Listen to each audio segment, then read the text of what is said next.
Second कह रहा है कर्नाटका, थर्ड कह रहा है उड़ीसा एंड फोर्थ कह रहा है असम। तो इनमें से राइट आंसर क्या होना चाहिए, ए बी सी या डी? तो क्या इसका राइट आंसर है नागलहोर जो आपका नेशनल पार्क है वो कहाँ पे सिचुएटेड है, वो है हमारा ऑप्शन नंबर बी कर्नाटका में। Okay, next question. देखिए ये मेरे पास एक मैंने पिक भी डाली हुई है जिसमें आप देख सकते हैं राजीव गांधी नागरहोल नेशनल पार्क, ठीक है। ये इसकी पूरा वो टाइमिंग शाइमिंग दिखी होगी यहाँ पे और पूरा रेट लिखा हुआ है, छोड़िए इसको, फिर भी आपने बोर्ड देख लिया, चलो अच्छी बात है। आगे बढ़ते हैं। देखिए, how much geographical area of India is forest land, जो हमारा भारत का कितना जोग्राफिकल एरिया है जो फॉरेस्ट लैंड में है, ठीक है। तो मतलब आउट ऑफ वर्ल्ड पूछा गया है कि वर्ल्ड के कंपैरिजन में हमारे इंडिया में कितना एरिया जो है वो फॉरेस्ट लैंड में अभी तक है, रिजर्व है। तो ऑप्शन इसके फर्स्ट कह रहे हैं 24, 23, 26, 28। तो इसका राइट आंसर क्या है, ए बी सी या डी? तो कितना जोग्राफिकल एरिया जो है वो इंडिया का फॉरेस्ट लैंड में है अभी तक, तो वो है ऑप्शन नंबर ए 24%। ओके, कई जगह पे आपको डाटा जो होता है ना, कई जगह पे आपको 20% भी देखेगा, बोलेंगे 26 भी बोलेंगे, लेकिन फ्रेंड्स जो एक्यूरेट आंसर है वो है 24%। ओके, सॉरी, बढ़ते हैं नेक्स्ट क्वेश्चन की तरफ। हाँ देखिए यहाँ पे, अब देखिए मैं इसको थोड़ा जूम कर देता हूँ, एक सेकंड। देखिए अब इसमें अपने इंडिया का नक्शा भी आप देख सकते हैं, और इसके बीच देखिए सबसे ज़्यादा किसका है, लार्जेस्ट फॉरेस्ट कवर स्टेट। सबसे पहले आ गया मध्य प्रदेश, फिर अरुणाचल प्रदेश, छत्तीसगढ़, उड़ीसा, महाराष्ट्र, कर्नाटका, आंध्र प्रदेश, असम, तमिलनाडु और उत्तराखंड, ठीक है। ये फॉरेस्ट कवर के हिसाब से स्टेट्स बताई हुई हैं, ठीक है, और किसका कितना कंट्रीब्यूशन है वो भी बताया है। Okay, move to the next question. Question number third कह रहा है which kind of forest is found in Silent Valley of Kerala, ठीक है। कौन से टाइप ऑफ फॉरेस्ट हैं जो साइलेंट वैली ऑफ केरला, जो केरला में साइलेंट वैली आपको पता ही है कहाँ पे प्रेजेंट है, केरला में है, और वहाँ पे कौन से तरीके के फॉरेस्ट जो है प्रेजेंट है। ओके, ऑप्शन देख लेते हैं। ऑप्शन नंबर ए कह रहा है मैंग्रोव फॉरेस्ट, बी कह रहा है डिसीडियस फॉरेस्ट, सी कह रहा है tropical rain forest and D कह रहा है लिटरल एंड स्वैम्प फॉरेस्ट। तो क्या इसका राइट आंसर होना चाहिए, ए बी सी या डी? तो इसका राइट आंसर है ट्रॉपिकल रेन फॉरेस्ट, ठीक है। ऑप्शन नंबर 3 जो है वो इसका राइट आंसर है। ओके, तो इसके ऊपर एक जो साइलेंट वैली का क्वेश्चन है ना, ये भी कई बार पूछा जाता है। ये साइलेंट वैली जो है ये केरला से रिलेटेड है, ठीक है। ये भी सिंपल पूछ सकते हैं कि साइलेंट वैली कहाँ पे है, और वो आपका राइट आंसर आपका क्या है, Kerala. Okay, move to the next question. Question number 4। Question number 4 कह रहा है Corbett National Park was establish to protect which animal. जो कॉर्बेट नेशनल पार्क है ना, उसे उसकी स्थापना की गई थी कौन से एनिमल के बचाव के लिए। तो ऑप्शन देख लेते हैं। ए कह रहा है बंगाल टाइगर, बी कह रहा है स्नो लेपर्ड, सी कह रहा है एशियाटिक लॉइन एंड डी कह रहा है वन हॉर्न राइनो। तो क्या इसका राइट आंसर होना चाहिए, ए बी सी या डी? कॉर्बेट नेशनल पार्क जो है वो किसकी प्रोटेक्शन के लिए बनाया गया है, वो बनाया गया है option number A Bengal tigers. Okay, hope आपका स्कोर अच्छा होगा, अभी तक आपको सभी क्वेश्चंस आ रहे होंगे। आगे बढ़ते। Question number 5। क्वेश्चन नंबर 5 क्या कह रहा है, where is Pachmarhi biosphere reserve located. जो हमारा पंचमरी बायोस्फीयर रिजर्व है ये कहाँ पर लोकेटेड है। ओके, तो ये पूछा गया है, तो इसका राइट आंसर ऑप्शन देख लेते हैं। फर्स्ट कह रहा है अरुणाचल प्रदेश, हिमाचल प्रदेश, मध्य प्रदेश या आंध्र प्रदेश। तो क्या इसका राइट आंसर होना चाहिए, जो पंचमढ़ी बायोस्फीयर रिजर्व है ये कहाँ पर लोकेटेड है, ये है मध्य प्रदेश में लोकेटेड है, ठीक है। ये याद रखना, ये पूरी टर्म याद रखना, जो पंचमढ़ी बायोस्फीयर रिजर्व है वो कहाँ पे लोकेटेड है, ये है मध्य प्रदेश में। Okay, move to the next question. देखिए अब मैंने बताया भी है। ओके, ये देखिए ये मैंने इसको ये हाईलाइट कर लेता हूँ, ठीक है। देखिए पंचमढ़ी सेंचुरी आ गई, ठीक है, और बाकी भी यहाँ पर बताई होंगी। आगे देखते हैं नेक्स्ट क्वेश्चन। क्वेश्चन नंबर 6 कह रहा है sea cow is found in which of the following biosphere reserve of India. जो सी काउ हैं ये भारत के कौन से बायोस्फीयर रिजर्व में पाई जाती हैं। ऑप्शन देख लेते हैं। ऑप्शन नंबर ए कह रहा है नोकरेक, बी कह रहा है गल्फ ऑफ मन्नार, सी कह रहा है मानस एंड डी कह रहा है सुंदरबन।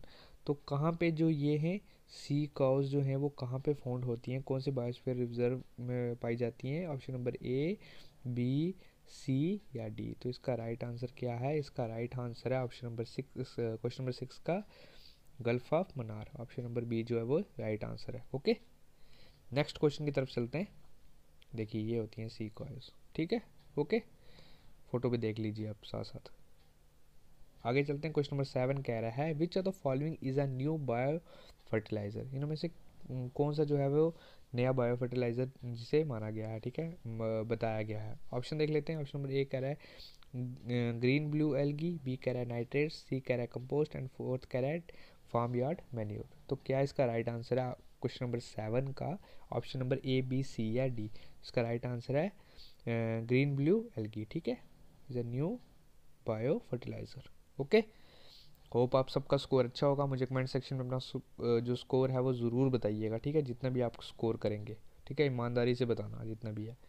आगे देखते हैं क्वेश्चन नंबर 8। क्वेश्चन नंबर 8 कह रहा है where was the first biosphere reserve establish in India. तो भारत का जो सबसे पहला बायोस्फीयर रिजर्व है उसकी स्थापना कहाँ पे की गई थी, ठीक है। ऑप्शन देख लेते हैं। ए कह रहा है नीलगिरी, नंदा देवी, सी कह रहा है हजीराबाग एंड डी कह रहा है कान्हा। तो क्या इसका राइट आंसर है option number A, B, C या डी? तो क्या इसका राइट आंसर होना चाहिए भारत का पहला बायोस्फीयर रिजर्व की स्थापना कहाँ पे की गई है?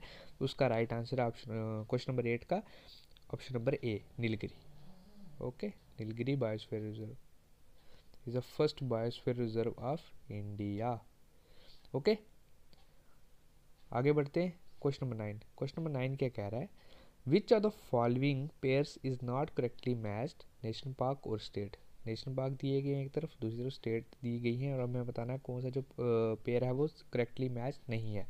तो ऑप्शन देख लेते हैं। ऑप्शन नंबर ए कह रहा है कान्हा नेशनल पार्क मध्य प्रदेश, दूसरा सुल्तानपुर नेशनल पार्क हरियाणा, तीसरा कह रहा है Ranthambore national park Gujarat and D कह रहा है बांदीपुर नेशनल पार्क कर्नाटका। तो इसका क्या राइट आंसर होना चाहिए आपके हिसाब से? Option number A, B, C या डी। देखिए friends, Kanha National park Madhya Pradesh से लोकेटेड है, ठीक है। बी आ गया सुल्तानपुर नेशनल पार्क, ये हरियाणा से ही लोकेटेड है। बांदीपुर नेशनल पार्क ये कर्नाटका से ही जो है वो रिलेटेड है। और ये जो रणथंभौर है ना, ये गुजरात से नहीं है, ये राजस्थान से। ओके, ठीक है, राजस्थान से है। तो इसका राइट आंसर क्या होगा? इसका राइट आंसर होगा ऑप्शन नंबर सी। ओके, आगे बढ़ते हैं। Question number 10। क्वेश्चन नंबर 10 कह रहा है where is the Bandipur National Park. जो बांदीपुर नेशनल पार्क है ये कहाँ पे सिचुएटेड है? ऑप्शन देखते हैं। ऑप्शन नंबर ए कह रहा है राजस्थान, बी कह रहा है आंध्र प्रदेश, सी कह रहा है कर्नाटका एंड डी कह रहा है असम। तो क्या इसका राइट आंसर है? क्या इसका राइट आंसर होना चाहिए ए, बी, सी या डी? तो 10 का जो राइट आंसर है वो है ऑप्शन नंबर सी, कर्नाटका। तो अब मैं इससे जुड़ा एक आपको इंटरेस्टिंग फैक्ट बताऊंगा और मुझे पता है कि 99% बच्चों को ये चीज़ नहीं पता होगी और मैं आपको बताने जा रहा हूँ।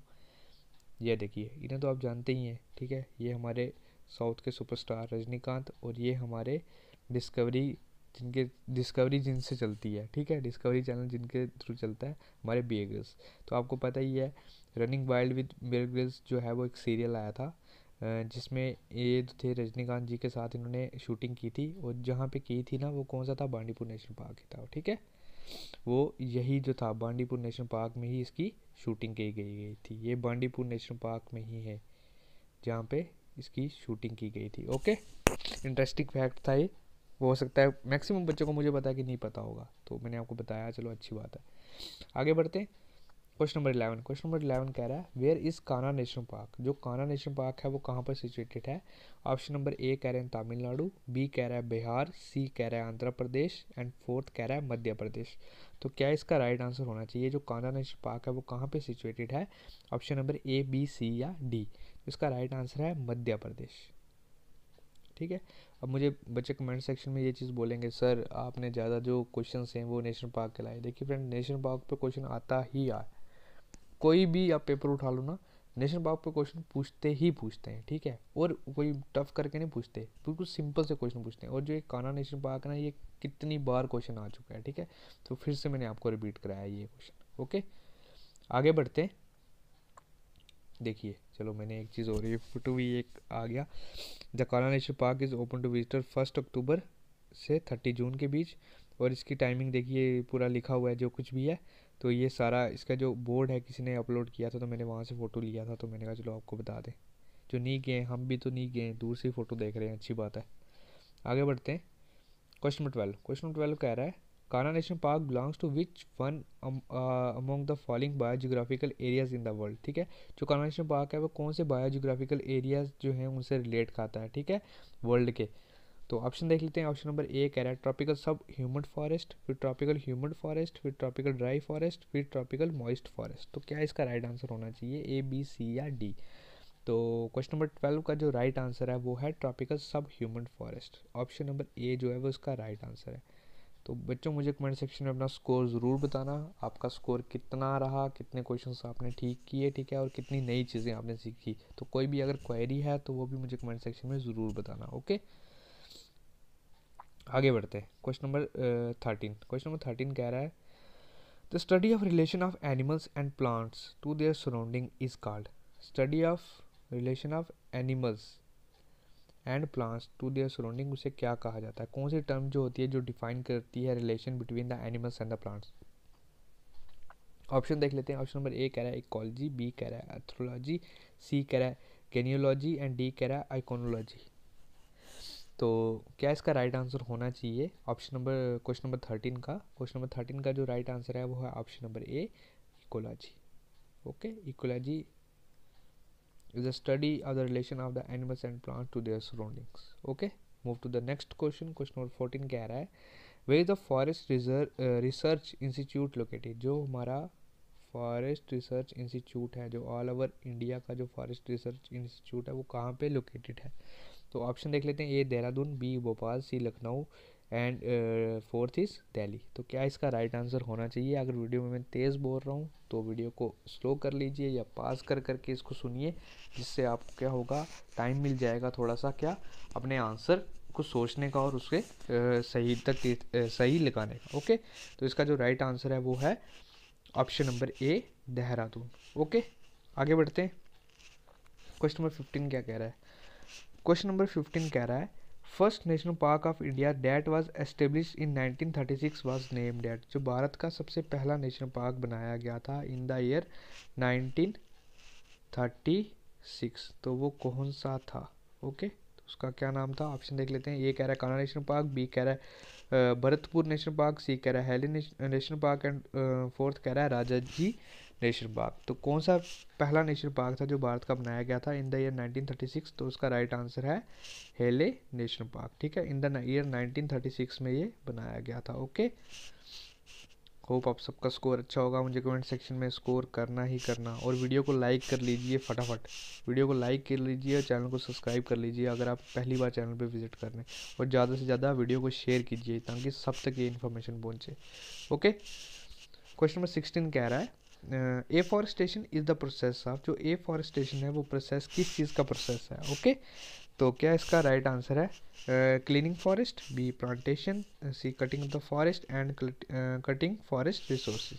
तो बहुत ही इजी क्वेश्चन है मेरे हिसाब से। जिन बच्चों को नहीं आंसर पता तो मैं आपको राइट आंसर बताता हूँ।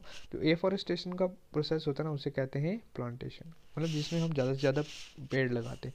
और डिफॉरेस्टेशन हो गया जिसमें हम पेड़ काट रहे हैं, ठीक है, जिसकी वजह से बहुत सी प्रॉब्लम होती हैं हमारे इन्वायरमेंट को। और सफ़र कौन करता है? ह्यूमन बींग्स सफ़र करते हैं, ठीक है। ऑल लिविंग ऑर्गेनिज्म जो हमारे अर्थ पे रहते हैं सब सफ़र होते हैं, ठीक है, क्योंकि इससे डिस्टर्बेंस हो जाती है। आगे बढ़ते हैं।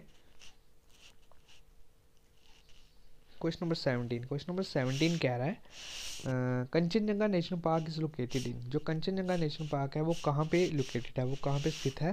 तो ऑप्शन देख लेते हैं। ऑप्शन नंबर ए कह रहा है उत्तर प्रदेश, बी कह रहा है वेस्ट बंगाल, सी कह रहा है सिक्किम एंड डी कह रहा है जम्मू एंड कश्मीर। तो बहुत से बच्चे अब वो जो होगा ना देखेंगे नहीं पहले, लेकिन सीधा जाके जम्मू कश्मीर को टिक करेंगे। ऐसा कुछ नहीं है। इसका राइट आंसर क्या है? Option number A, B, C या डी? तो इसका राइट आंसर है ऑप्शन नंबर सी, सिक्किम में ये सिचुएटेड है। तो आपको मैं इसका फ़ोटो भी दिखा देता हूँ, ये देखिए। जिन्होंने विज़िट नहीं किया, मैंने खुद को नहीं विज़िट किया, मैंने खुद विज़िट नहीं किया हुआ, चलो अच्छी बात है, फ़ोटो तो देख लिया, इससे अच्छा ये उसकी एंट्री है यहाँ से। ओके, आगे बढ़ते हैं। Question number 18। क्वेश्चन नंबर 18 कह रहा है the most dangerous effect of excessive deforestation is. Deforestation मैंने अभी आपको बताया, पेड़ों का ज़्यादा काटना, उससे क्या होता है, सबसे ज़्यादा किस चीज़ का डेंजरस इफेक्ट जो है वो होता है। ऑप्शन देख लेते हैं। ऑप्शन नंबर ए कह रहा है लॉस ऑफ फॉरेस्ट, बी कह रहा है लॉस ऑफ अदर प्लांट्स, सी कह रहा है destruction of habitat of wild animals, and D कह रहा है सॉइल इरोजन। तो क्या इसका राइट आंसर होना चाहिए? देखिए sir, loss of forest B है, ठीक है, मानते हैं इस चीज़ को, ये भी है। फिर लॉस ऑफ अदर प्लांट्स का भी नुकसान होता ही है, ठीक है, पेड़ कटते हैं, ठीक है, जो शेडी एरियाज में प्लांट ग्रो करते हैं उन्हें भी नुकसान होता है। तो सॉइल इरोजन का भी फ़र्क पड़ता है, कोई शक नहीं इसमें। लेकिन जो सबसे अप्रोप्रिएट आंसर होता है ना, हमें वो देना होता है। तो वो पता क्या है, वो है destruction of habitat of wild animal. देखिए, जो फॉरेस्ट का जितना भी फॉरेस्ट का जंगल का एरिया होता है ना, वहाँ पे जो जंगली जानवर रहते हैं ना, उन्हें फॉरेस्ट का बहुत फ़ायदा होता है, ठीक है, अपने सर्वाइवल के लिए, खाने पीने के लिए, रहने के लिए, खुद को प्रोटेक्ट करने के लिए, हर चीज़ के लिए वो किसका यूज़ करते हैं, फॉरेस्ट का, ठीक है। तो अगर फॉरेस्ट ही पेड़ ही कटने शुरू हो जाएंगे, फॉरेस्ट ख़त्म हो जाएंगे, सबसे ज़्यादा जो लाइफ जो डिस्टर्ब होगी वो कौन सी होगी, लिविंग लाइफ जो वहाँ पे रह रही है, ठीक है। तो इसका राइट आंसर है destruction of habitat of wild animal. Okay, question number 19। Question number 19 कह रहा है this is the only sanctuary where Kashmiri deer is found. अब हमारे जम्मू कश्मीर से क्वेश्चन आ गया, कौन सी ऐसी सेंचुरी है जहाँ पे सिर्फ कश्मीरी डियर जो है वो पाया जाता है। तो क्या इसका राइट आंसर है? ऑप्शन नंबर ए कह रहा है कान्हा, बी कह रहा है डच्चीगाम, सी कह रहा है गिर, एंड डी कह रहा है मधुमेलाई। तो सबसे पहले तो आपको ये चीज़ पता होनी चाहिए कि इन जितने भी नेशनल पार्क दिए हैं, इनमें से जम्मू कश्मीर में पाया कौन सा जाता है नेशनल पार्क, है कौन सा जम्मू कश्मीर का? कान्हा भी नहीं है, गिर भी नहीं है, मधुमलाई भी नहीं है। तो सिर्फ एक ही नेशनल पार्क है जो हमारे जम्मू कश्मीर से रिलेटेड है, वो है हमारा डच्ची गांव, ठीक है, डच्ची गांव। तो इसका राइट आंसर भी जो है वो डच्ची गांव ही होगा, option number B. Move to the next question, question number 20। Question number 20 कह रहा है the only sanctuary where kasturi stag is found. तो कौन सी ऐसी सेंचुरी है जहाँ पे कस्तूरी स्टैग है जो वो पाया जाता है? तो ऑप्शन देख लेते हैं। ए कान्हा, बी डच्चीगाम, सी गिर, एंड फोर्थ इज मधुमलाई। फिर से वही ऑप्शन है, ठीक है, बिल्कुल सेम ऑप्शन से। तो इसका राइट आंसर भी जो है वही है, डच्चीगाम इसका राइट आंसर है, जहाँ पे कस्तूरी स्टैग जो है वो पाया जाता है, जो कि हमारे जम्मू कश्मीर में। ओके, तो आज के इतने ही क्वेश्चंस थे। तो मुझे लगता है कि आप सबका स्कोर अच्छा हुआ होगा, 20 में से 20 आप सबके आए होंगे, जिनके कम आए कोई बात नहीं, आप इन क्वेश्चंस को पेन डाउन कर लीजिए अगर पहली बार पढ़ रहे हैं। तो अब चलते हैं आज के जो 3 इंपॉर्टेंट क्वेश्चन हैं जो मैंने आपसे पूछने हैं। पहला, मानस सेंचुरी जो है वो असम में है, वो किस चीज़ के लिए मशहूर है, ठीक है। सेकंड क्वेश्चन आ गया, मधुमलाई वाइल्ड लाइफ सेंचुरी जो है वो किस चीज़ के लिए फेमस है, ओके। एंड थर्ड क्वेश्चन आ गया, the state which produce the largest number of orchid in India. कौन सी स्टेट है जो सबसे ज़्यादा प्रोडक्शन करती है किसकी, ऑर्चिड्स की। तो इन तीनों क्वेश्चंस का आंसर मुझे आप कमेंट सेक्शन में देंगे। क्वेश्चन नंबर 1, 2 एंड 3 करके मुझे इसका आंसर दीजिएगा। सबका स्कोर जो होगा वो ज़्यादा से ज़्यादा अच्छा होना चाहिए। तो आज की वीडियो इतनी ही है। चैनल को सब्सक्राइब कर लीजिए, वीडियो को लाइक कीजिए ज़्यादा से ज़्यादा, और जो है अपने फ्रेंड्स के साथ ही वीडियो को शेयर कीजिए। तो अगर कोई भी क्वेरी है तो मुझे कमेंट सेक्शन में आप पूछ सकते हैं। थैंक यू फ्रेंड्स, सेफ रहिए और खुश रहिए।